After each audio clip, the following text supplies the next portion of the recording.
আসসালামু আলাইকুম এভরিওয়ান। আজকে আমি ৫ পিসের একটা সেট বানাবো, যেখানে ৩টার প্রসেস আমি আগে করব। কালারগুলো থাকছে হট পিঙ্ক এবং বেবি পিঙ্কের মধ্যে।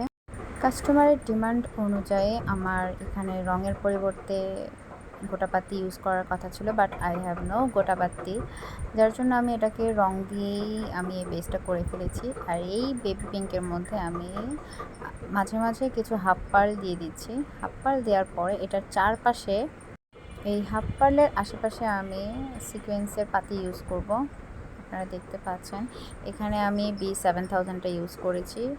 ফেব্রিক্যাল গ্লুটা দিলে এটা সাথে সাথে লাগতে চায় না, অনেকটা লম্বা সময় নেয়, তাই আমি B7000 দিয়ে আমি এটাকে কমপ্লিট করে ফেলেছি।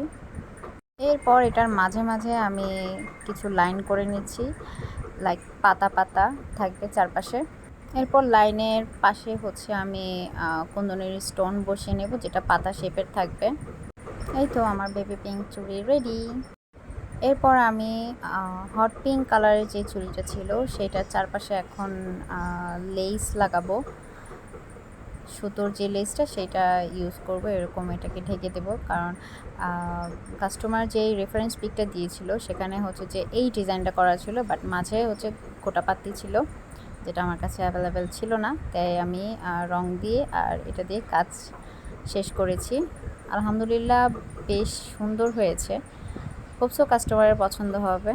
আর আমাদের পেজে অর্ডার করতে সামার নক্সি ক্লোজেট লিখে আপনারা সার্চ করলেই পেয়ে যাবেন, আর আমি ডিসক্রিপশন বক্সেও দিয়ে দিচ্ছি। আপনারা চাইলে যে কোনো কালার কাস্টমাইজ করে আপনারা পারচেস করে নিতে পারবেন। এই যে এটা হচ্ছে আমার চুড়ির ফাইনাল লুক।